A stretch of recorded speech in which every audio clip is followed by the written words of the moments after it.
ये आकाशवाणी है। कार्यक्रम स्पॉटलाइट में प्रस्तुत है वाणिज्य और उद्योग मंत्रालय में राज्य मंत्री अनुप्रिया पटेल के साथ आकाशवाणी संवाददाता भूपेंद्र सिंह की बातचीत। भारत आजादी के 75 वर्ष पूरे करने जा रहा है। आगे आने वाले वर्षों में आप कैसे भारत की परिकल्पना करते हैं जो देश को वैश्विक पटल पर एक नई पहचान दिलाने में मददगार साबित होगा? 15 अगस्त 2022 को भारत अपनी आजादी के 75 वर्ष पूरे करने जा रहा है। आजादी का अमृत महोत्सव पूरे देश के लिए जन भागीदारी का एक आंदोलन बने।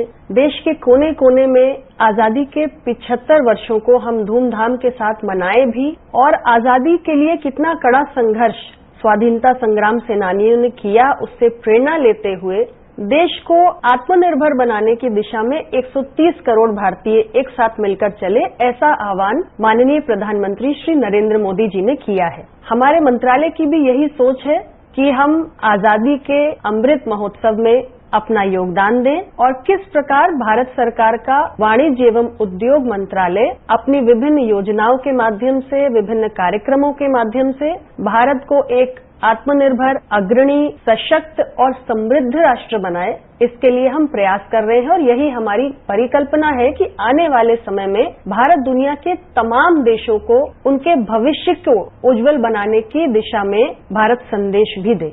इस जन उत्सव को जन भागीदारी में बदलने के लिए कौन कौन से कार्यक्रम शुरू किए जाने की योजना है? हमारा मंत्रालय प्रयास कर रहा है विभिन्न कार्यक्रमों के माध्यम से, जिसमें हमने ये तय किया है कि देश भर में हम राष्ट्रीय स्तर की संगोष्ठियों का आयोजन करेंगे, और इन संगोष्ठियों के साथ साथ जो हमारे बच्चे हैं उनके लिए हम राष्ट्रीय स्तर पर निबंध लेखन प्रतियोगिताओं का भी आयोजन करेंगे। और इसका जो विषय होगा वो भारत को कैसे आत्मनिर्भर बनाए, कैसे हम इंपोर्ट सब्स्टिट्यूशन करें यानी आयातों का प्रतिस्थापन करें, और हमारे जो निर्यात है उसको हम कैसे आगे बढ़ाएं। इसके लिए हमने ये भी तय किया है कि 35 हमारे एक्सपोर्ट प्रमोशन इवेंट्स हैं जिनको हम आयोजित करेंगे। साथ में हमारे जो SEZs हैं, विशेष आर्थिक क्षेत्र हैं, स्पेशल इकोनॉमिक जोन्स, ग्रीन और क्लीन हमारे SEZ कैसे बने, इसके लिए पौधारोपण का, ट्री प्लांटेशन का ड्राइव भी चलाया जाएगा। देश भर के 700 जिलों में हम वाणिज्य उत्सव मनाएंगे। इस वाणिज्य उत्सव के अंतर्गत हमने तय किया है बायर सेलर मीट से लेकर एक्सपोर्ट प्रमोशन कॉन्क्लेव्स भी होंगे, और ये सारे प्रयास ये तय करेंगे कि हमारे आत्मनिर्भर भारत की भावना को हमें कैसे जागृत करना है। हमारे मंत्रालय के अंतर्गत बहुत सारे कमोडिटी बोर्ड्स भी आते हैं। टी बोर्ड है, कॉफी बोर्ड है, स्पाइसेस बोर्ड है, रबर बोर्ड है, इसमें लाखों की संख्या में प्लांटेशन वर्कर्स काम करते हैं। उनको भी हम विभिन्न कार्यक्रमों के माध्यम से ये संदेश देंगे कि from farm to foreign land हमें कैसे आगे बढ़ना है, उसमें हम क्या योगदान कर सकते हैं। तो ये तमाम किस्म के कार्यक्रम हैं जिसकी एक संकल्पना हमने मंत्रालय में तैयार की है। आजादी के अमृत महोत्सव के उपलक्ष्य में इन सबको हम अंजाम देंगे।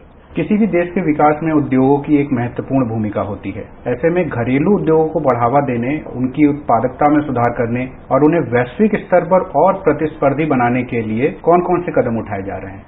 हमारे अपनी डोमेस्टिक इंडस्ट्री को प्रोटेक्ट करना और डोमेस्टिक इंडस्ट्रीज को प्रमोट करना, ये किसी भी देश की प्राथमिकता होनी चाहिए, और भारत सरकार के वाणिज्य और उद्योग मंत्रालय की भी ये प्राथमिकता है। इस दिशा में हम काम भी कर रहे हैं। हमने प्रोडक्ट लिंक्ड इंसेंटिव स्कीम को इंट्रोड्यूस किया है, और इस योजना के अंतर्गत भारत कैसे एक मैन्युफैक्चरिंग और एक्सपोर्ट हब बने, इसके लिए हम प्रोडक्शन वैल्यू पर 5 से 6% का इंसेंटिव दे रहे हैं। ज्यादा से ज्यादा मैन्युफैक्चरिंग आगे बढ़े, और हमारे जो इस वर्ष की बजट घोषणा रही उसमें 1,97,000 करोड़ का हमने एक आउटले भी इसके लिए घोषणा की है, उसको भी लाने का काम किया है।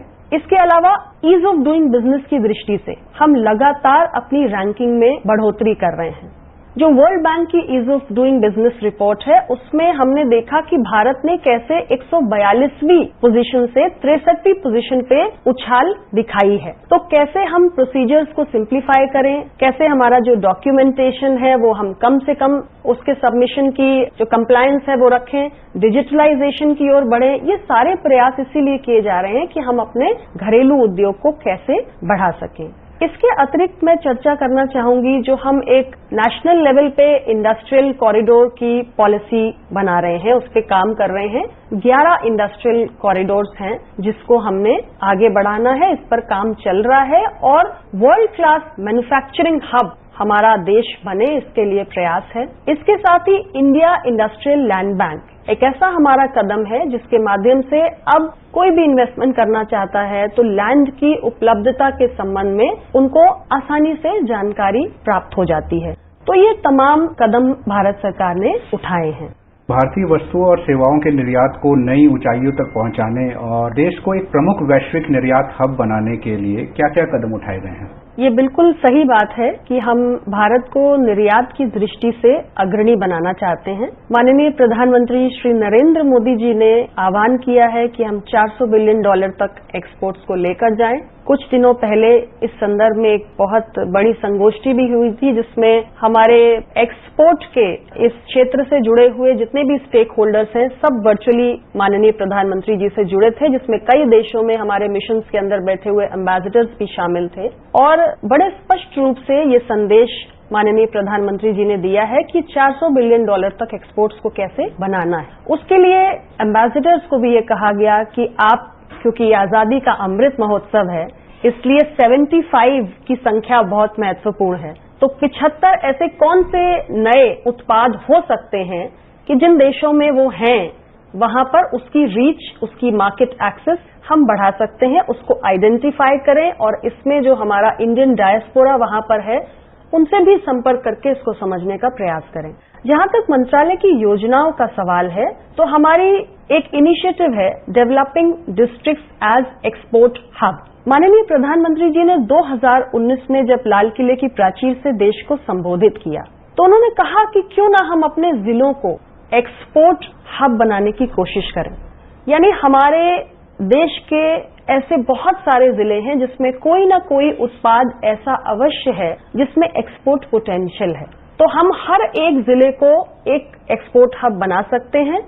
और इस जिम्मेदारी के तहत जो हमारा डायरेक्टर जनरल फॉरेन ट्रेड है वो राज्यों की सरकारों के साथ एंगेज कर रहा है। जिला स्तर पर हम आइडेंटिफाई कर रहे हैं, चिन्हित कर रहे हैं ऐसे उत्पादों को जिनका एक्सपोर्ट पोटेंशियल है, उसे तमाम तरीके का सहूलियत देकर हम बढ़ाना चाहते हैं। तो एक हमारी ये योजना है। इसके अलावा जो हमारी प्रोडक्ट लिंक इंसेंटिव स्कीम है जिसकी चर्चा मैंने पहले भी की, उसके तहत भी हम मैन्युफैक्चरिंग भी बढ़ा रहे हैं, एक्सपोर्ट को हम गति देना चाहते हैं। तीसरी महत्वपूर्ण बात, हम एक नई स्कीम लेकर आए हैं RoDTEP, remission of duties and taxes on export products. इससे भी हमारा जो उद्देश्य है, जो भावना है वो यही है कि जो हमारे एक्सपोर्ट के प्रोडक्ट्स हैं वो अंतर्राष्ट्रीय बाजार में कैसे कम्पेटिटिव बने। तो ये हमने प्रयास किया है। और इसके साथ क्योंकि भारत मूलतः एक कृषि प्रधान देश है तो हमारे पास जो एग्रीकल्चरल उत्पाद है उसको हम कैसे प्रमोट कर सकते हैं। एग्रीकल्चर एक्सपोर्ट प्रमोशन भी हम कर रहे हैं, क्लस्टर बना रहे हैं। हमने एक पोर्टल बनाया हुआ है जिस पर हम एक्सपोर्टर्स को और जो हमारे फार्मर प्रोड्यूसर ऑर्गेनाइजेशन है उनको हम साथ में लाकर एक लिंकेज कायम कर रहे हैं। तो ये बहुत सारे प्रयास हैं जो हम कर रहे हैं इसकी दृष्टि से। और जैसे मैंने ईज ऑफ डूइंग बिजनेस की चर्चा पहले भी की तो इसमें हमारी रैंकिंग सुधरी है, 142 से बढ़कर हम 63 पे आ गए हैं। हम एक नया स्कीम भी लेकर आए हैं निर्विक करके, जिसमें एक्सपोर्ट इंश्योरेंस क्रेडिट कवर जो है उसको 60% से बैंकों द्वारा बढ़ा के हम 90% तक ले जा रहे हैं। तो ये तमाम प्रयास हैं जो एक्सपोर्ट को बढ़ाने की दृष्टि से किए जा रहे हैं। टाइज करके हमारी स्कीम है trade infrastructure for export scheme, जिसमें 20 करोड़ रुपए तक का जो ग्रांट इन एड है वो हम सेंट्रल एजेंसीज को या स्टेट एजेंसीज को दे रहे हैं कि अगर एक्सपोर्ट के प्रमोशन के लिए किसी भी प्रकार का आधारभूत संरचना आपको तैयार करना है तो उसके लिए हम हमको फाइनेंशियल असिस्टेंस दे रहे हैं। और मुझे आपको बताते हुए प्रसन्नता है कि कोविड महामारी के ये जो दूसरी लहर रही उसमें जो हमारा अप्रैल से जून का क्वार्टर रहा जिसमें हम सबसे ज्यादा इस दूसरी लहर का सामना कर रहे थे, इसका दंश झेल रहे थे, उस क्वार्टर में हमने रिकॉर्ड ग्रोथ देखी है एक्सपोर्ट्स की जो अभी तक का शायद सबसे ज्यादा है। और ये बहुत महत्वपूर्ण उपलब्धि है वाणिज्य और उद्योग मंत्रालय की।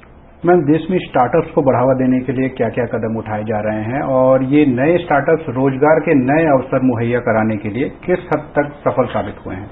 जहां तक स्टार्टअप्स की बात है तो आपको बताते हुए मुझे प्रसन्नता है कि भारत दुनिया के सबसे बड़े स्टार्टअप इकोसिस्टम के रूप में रिकॉग्नाइज्ड है। ये हमारे लिए गौरव की बात है क्योंकि हमारे पास आज की तारीख में 50,000 से ज्यादा रिकग्नाइज्ड स्टार्टअप्स हैं और ये देश के जो हमारे टेक्निकली क्वालिफाइड स्किल्ड युवा हैं, युवा शक्ति हमारे पास बहुत ज्यादा है दुनिया में, ये हमारे युवाओं ने इन स्टार्टअप्स को बढ़ाने का काम किया है। हम एक स्टार्टअप इकोसिस्टम के रूप में रिकग्नाइज हो चुके हैं और दूरदर्शन पे एक हम स्पेशल कार्यक्रम चलाते हैं स्टार्टअप चैंपियंस का। तो ऐसे बहुत सारे युवाओं को हम बुलाते हैं और उनकी बात, उनके अनुभव, कैसे उन्होंने अपने स्टार्टअप को बढ़ाया, उनके सारे अनुभवों को साझा करते हैं ताकि देश के अंदर जो अन्य युवा हैं वो देखें कि कैसे हम स्टार्टअप के जरिए आत्मनिर्भर बन सकते हैं, देश आत्मनिर्भर बन सकता है। और इसके लिए हमने लगभग 48 ऐसे रेगुलेशंस हैं जिनका सरलीकरण किया है ताकि जो हमारे स्टार्टअप्स हैं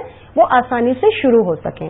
इसके साथ ही हमने एक स्पेशल फंड क्रिएट किया है जिसे fund of funds for startup scheme कहते हैं, 10,000 करोड़ के कॉर्पस के साथ। स्टार्टअप सीड फंड स्कीम भी है जो 945 करोड़ की है। तो ये सारे जो प्रयास कर रही है भारत सरकार और हमारा मंत्रालय इसी उद्देश्य से कर रहा है कि हमारा स्टार्टअप इकोसिस्टम और बढ़े, ज्यादा से ज्यादा युवा इसमें आए, स्वावलंबी बने। जब स्वयं आत्मनिर्भर बनेंगे तो देश भी आत्मनिर्भर बनेगा और आजादी का अमृत महोत्सव बनाने का जो हमारी मंशा है वो साकार होगी। राष्ट्रीय ई कॉमर्स नीति की अभी क्या स्थिति है और इसके कब तक लागू होने की संभावना है? नेशनल ई कॉमर्स नीति जो है उस पर हमने बहुत सारा स्टेक होल्डर्स के ओपिनियंस लिए हैं, उनके सुझाव लिए हैं और उन सबको इनकॉर्पोरेट करके हमने उसका एक ड्राफ्ट सर्कुलेट किया हुआ है जो इंटर मिनिस्ट्रियल कंसल्टेशन से होकर गुजर रहा है। और इस पर थोड़ा सा समय जरूर लगेगा लेकिन हम बहुत गहनता से अध्ययन करके इसको लाना चाहते हैं ताकि हम अपने जो छोटे कारोबारी हैं या जो बड़ी कंपनीज हैं या जो हमारा कस्टमर्स है सबके बीच में एक हमको संतुलन बना के सही दिशा में काम करना होगा। छोटे व्यापारियों को ई मार्केट प्लेस से जोड़ने के लिए जेम किस तरह मददगार साबित हो रहा है और जेम पोर्टल को ज्यादा प्रभावी बनाने के लिए किस तरह के कदम उठाए जा रहे हैं? जेम पोर्टल आज भारत सरकार की एक ऐसी पहल है जो देश भर के अंदर बायर्स को, सेलर्स को पेपरलेस, कॉन्टैक्टलेस और कैशलेस अनुभव प्रदान कर रही है। 6,90,000 से ज्यादा जो एमएससीज हैं, बायर्स, सेलर्स, सर्विस प्रोवाइडर्स, वो इससे जुड़ चुके हैं और हमारी कोशिश है कि ज्यादा से ज्यादा और लोगों को हम इसमें जोड़ें और छोटे जो हमारे सर्विस प्रोवाइडर्स हैं या सेलर्स हैं उनको जेम के जरिए हम ये भी सहूलियतें देते हैं तमाम किस्म की कि मान लीजिए हमारा कोई ऑर्डर वैल्यू है, परचेज है जो 200 करोड़ से कम की है तो उसमें हम ग्लोबल टेंडर स्वीकार नहीं करेंगे। या कोई भी ऐसा प्रोडक्ट है जिसके अंदर हमारे पास पर्याप्त लोकल कैपेसिटी है तो हम बिड के लिए जो हमारा ए क्लास का डोमेस्टिक सप्लायर होगा उसको ही हम एलिजिबल मानेंगे। तो जेम अपनी ट्रांसपेरेंसी के लिए, अपनी एफिशिएंसी के लिए और अपने पेपरलेस, कॉन्टैक्टलेस, कैशलेस स्वरूप के लिए अपनी पहचान बना चुका है और बहुत ही सक्सेसफुली चल रहा है। ऐसा कहा जा रहा है कि ई कॉमर्स कंपनियां बाजार में अपनी मोनोपोली का इस्तेमाल कर वस्तुओं पर भारी छूट प्रदान कर रही है। ऐसे में छोटे व्यापारियों के हितों का संरक्षण करने के लिए क्या क्या कदम उठाए जा रहे हैं?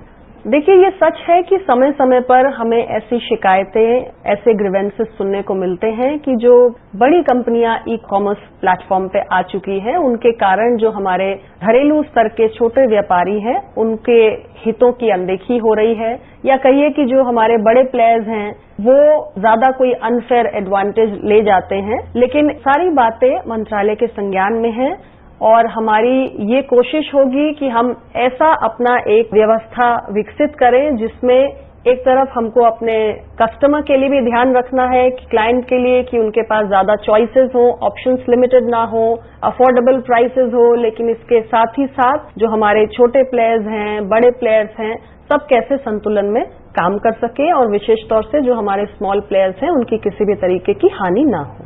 बहुत बहुत धन्यवाद मैम।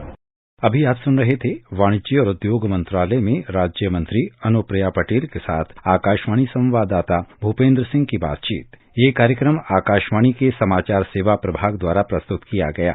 इसे आप हमारे mobile app news on AIR और YouTube channel news on AIR official पर भी सुन सकते हैं। इस कार्यक्रम के संबंध में अपनी प्रतिक्रिया आप हमें ईमेल कर सकते हैं। पता है airnsttalks@gmail.com। ये कार्यक्रम फिर से सुनने के लिए लॉग ऑन करें हमारी वेबसाइट newsonair.nic.in।